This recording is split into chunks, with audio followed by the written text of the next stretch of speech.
Comment fonctionne un PEA, un plan d'épargne en action?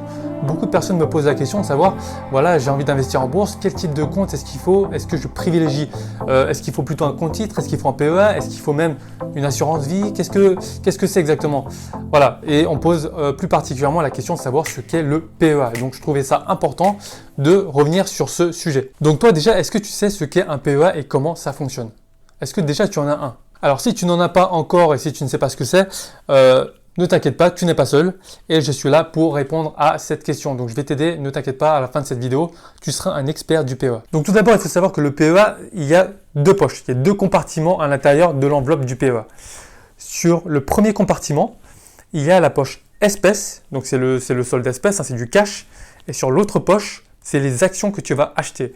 Et donc il faut savoir que pour acheter des actions, il faut que tu aies de l'argent dans ce solde espèces. Et donc, tu vas faire un virement de ton compte courant, un compte bancaire que tu as actuellement où tu as de l'argent dessus. Tu vas faire un virement sur cette poche espèces et c'est cette poche espèces qui va acheter des titres. Et à chaque fois que tu vas vendre un titre, quand tu vas vendre un titre, les titres, l'argent va aller sur ce solde espèces. Et il faut savoir que tant que ça reste dans l'enveloppe du PEA, il n'y aura pas de fiscalité dessus. Donc ça c'est important, garde-le bien à l'esprit, il n'y aura pas de fiscalité tant que ça reste à l'intérieur même du PEA.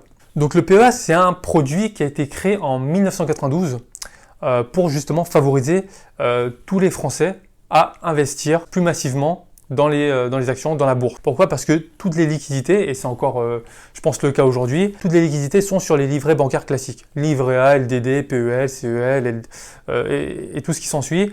Et donc pour inciter les gens à investir plus en bourse et soutenir l'économie, parce que ça fait tourner l'économie, on a mis en place ce système-là avec des systèmes incitatifs au niveau fiscal. Donc il faut savoir que le PEA, on ne peut en avoir qu'un seul par personne. Le plafond maximum du PEA est de 150 000 €. Donc en termes de versement, en termes de valorisation, ça peut être différent, mais en termes de versement, ce que tu peux mettre en argent dessus, c'est plafonné à 150 000 €. Et donc dans un couple, donc voilà, un couple, monsieur, madame, on peut avoir un PEA chacun. Et donc le plafond, ça sera du coup porté à 300 000 € puisqu'il y a deux PEA dans le couple. Alors comment ouvrir un PEA? C'est tout simple, il y a plusieurs possibilités. Soit les banques traditionnelles.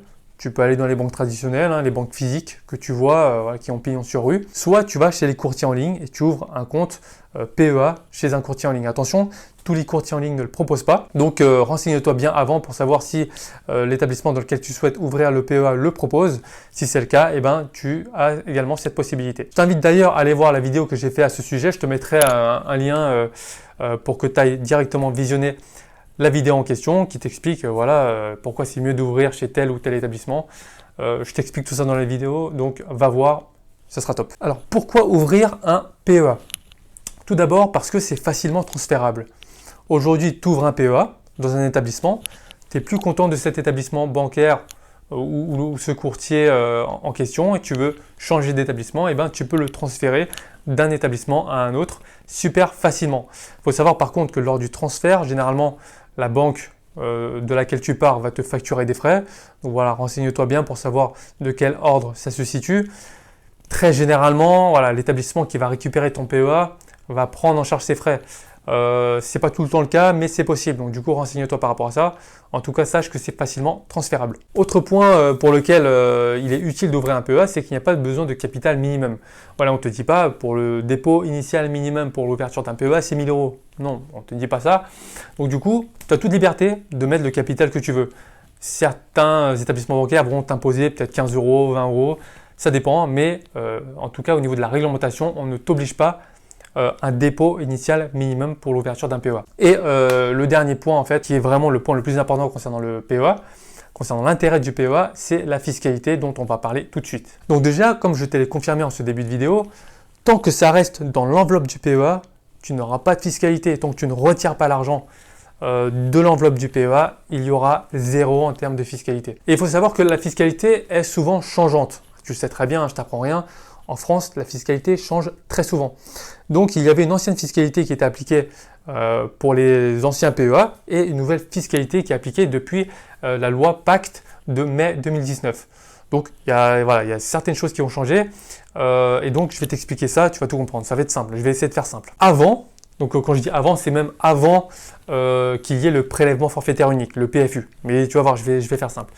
Donc l'ancienne fiscalité du PEA, elle était dégressive. C'est-à-dire que entre 0 et 2 ans de détention, tu avais 22,5% d'imposition plus les prélèvements sociaux. Les prélèvements sociaux, c'est 17,2%. Je te dis ça à aujourd'hui, hein. On est en mai 2020. Peut-être que dans quelques mois, ça va encore changer, ou dans 1 an, ou dans 2 ans, mais à aujourd'hui, les prélèvements sociaux sont de 17,2%. Donc l'ancienne fiscalité, si tu as un PEA qui date d'avant, voilà, tout simplement, il faut savoir que l'ancienne fiscalité, c'est ça. Entre 0 et 2 ans, c'est 22,5 plus 17,2. Entre 2 et 5 ans, c'est 19% plus 17,2. Et après 5 ans, c'est 0 en termes d'impôt, mais tu auras toujours les 17,2% de prélèvements sociaux.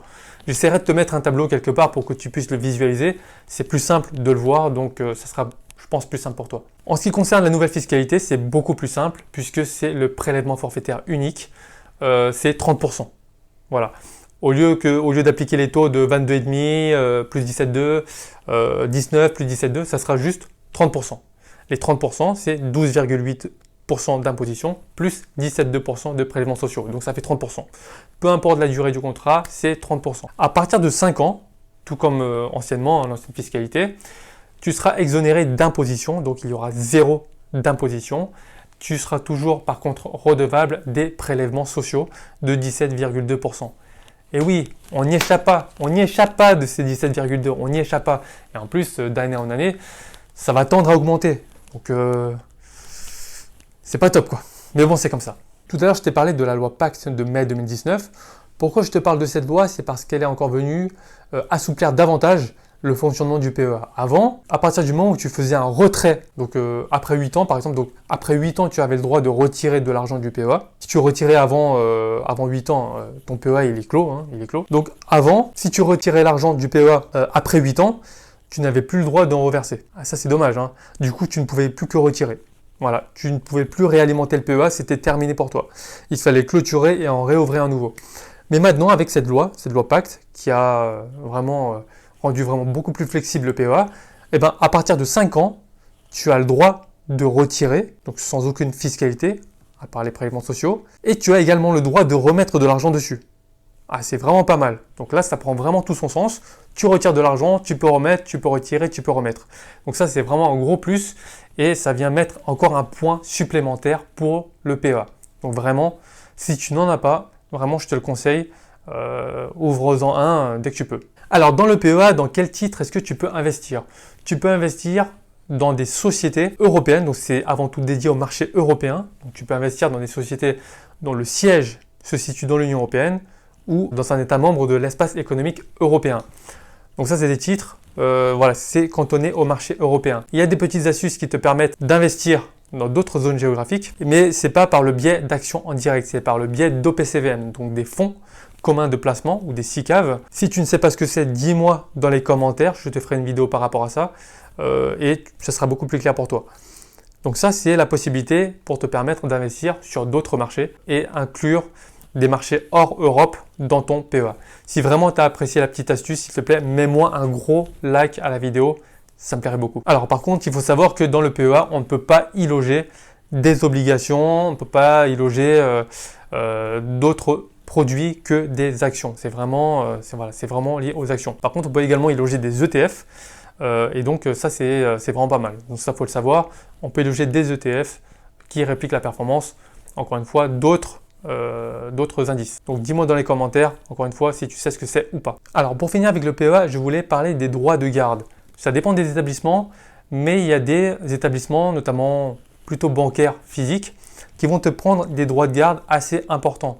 Les droits de garde, ça peut être considéré comme une consigne.